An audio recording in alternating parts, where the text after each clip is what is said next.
మీ పెళ్లి కాని అమ్మాయిలని దయచేసి ఆ గుడికి పంపించకండి. వెళ్తే ఇంకా తిరిగి రారు. ప్రతి సంవత్సరం ఆ ఊర్లో చాలా ఘనంగా జాతర జరుగుతుంది.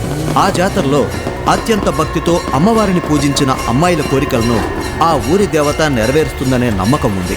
కానీ ఆ ఊర్లో చాలా మంది గత 3 సంవత్సరాలుగా జాతర రోజు రాత్రి అమ్మవారి పూజకి ఇంట్లో నుండి అమ్మాయిలెవరినీ బయటకు అడుగు పెట్టనివ్వడం లేదు. ఇంటి నుంచి ఎవరైనా బయటకు వచ్చినా కూడా జాతరకు ప్రవేశం లేదు. కారణం, అక్కడ ఏదో క్రూరమైన ఆత్మ 19-20 ఏళ్లున్న అమ్మాయిలను భయానకంగా హింసిస్తోంది. ఇది ఎలాంటి హింస అంటే, జాతరలోకి ఏ అమ్మాయి ప్రవేశించినా ఆ అమ్మాయి ఒంటి మీదున్న బట్టలు గుడి గుమ్మం దగ్గరుండే ఆత్మ మాయం చేస్తుంది. అసలు అమ్మాయిలను ఎలా కాపాడాలి? అక్కడ జరిగే హింస నుండి వారిని ఎలా రక్షించాలి? దీనికి పరిష్కారం ఏంటనేది ఎవ్వరికీ తెలియడం లేదు. ఇదిలా ఉండగా అదే ఊర్లో ఉంటున్న త్రిపురను చూడ్డానికి చాలామంది అబ్బాయిలు పెళ్లి చూపులకైతే వచ్చేవాళ్ళు. కానీ ఏదో కారణంతో ఒప్పుకునేవాళ్ళు కాదు.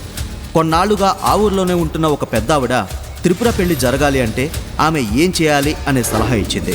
ప్రతి సంవత్సరం జరిగే జాతర రోజు రాత్రి భక్తితో అమ్మవారికి రక్తాభిషేకం చేస్తే నువ్వు కోరుకున్నట్టుగా నీ పెళ్లి జరుగుతుంది. త్రిపురకి పరిష్కారం ఏంటో తెలిసింది.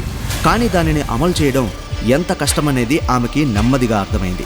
ఎందుకంటే జాతర రోజున ఏ అమ్మాయి అయితే పూజ కోసం వెళ్తుందో ఆమె బట్టలు మాయమైపోతుంది. మరి తను అక్కడికి ఎలా వెళ్ళాలి? ఇంకా నాకు పెళ్లి జరగదా? దానికి పరిష్కారమే లేదా అని అలా ఆలోచిస్తూ ఉండగా ఆమెకి తనతో ముసలావిడి చెప్పిన మాటలు గుర్తుకొచ్చాయి. నువ్వు తలుచుకుంటే చేయగలవా? నీకు ఆ శక్తి ఉంది, ప్రయత్నించు. ధైర్యంగా అడుగు ముందుకు వేస్తే అన్నీ సాధ్యమే. సమస్య ఎక్కడ మొదలైందో పరిష్కారం కూడా అక్కడే దొరుకుతుంది. అసలు ఆ ఆత్మ అమ్మాయిల బట్టలు మాయించడం వెనుకున్న భయంకరమైన రహస్యం ఏంటో తెలుసుకోవాలని బయలుదేరింది. నిజాన్ని వెతుక్కుంటూ వెళ్లిన త్రిపురకి మరో ఆశ్చర్యకరమైన సంఘటన ఎదురైంది.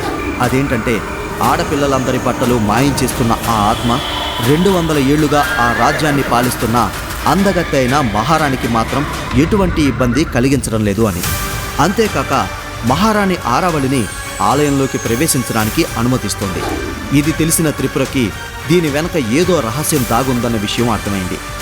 అత్యంత శక్తి కలదని భావించే గ్రామదేవతతో పాటు ఆ క్రూరమైన ఆత్మ కూడా ఉందని, ఆ క్రూరమైన ఆత్మ ఎందుకలా చేస్తుందనే దాని వెనుక మహారాణి ఆరావళి కూడా ఉందని త్రిపురకి అర్థమైంది. అంతేకాకుండా త్రిపుర ఎవరికీ తెలియని ఇంకో విషయాన్ని కనిపెట్టింది. అదేంటంటే, ప్రతి అమావాస్యకి పౌర్ణమికి రాత్రిపూట ఎవరికీ తెలియకుండా గుడికి సమీపంలో ఉన్న కొండ మీదకు ఆరావళి వెళ్ళి వస్తుంటేది. ఆరావళికి సంబంధించిన ఏదో ఒక రహస్యం తెలుస్తుంది అనుకుని త్రిపుర ప్రతిరోజు రాత్రి గుడి దగ్గర ఉన్న ఆ కొండపైకి వెళ్ళి ఒకవేళ మహారాణి ఆరావళి అక్కడికి వస్తుందేమోనని తెల్లవారే వరకు వేచి చూస్తూ ఉండేది. ఎవ్వరూ ఊహించలేని చిత్ర విచిత్రమైన రహస్యాలతో కూడిన కథను తెలుసుకోవాలి అనుకుంటే క్రింద ఇచ్చిన లింక్ ని క్లిక్ చేసి పాకెట్ ఎఫ్ఎం యాప్ ని ఇన్స్టాల్ చేసుకోండి. Stay tuned to Pocket FM.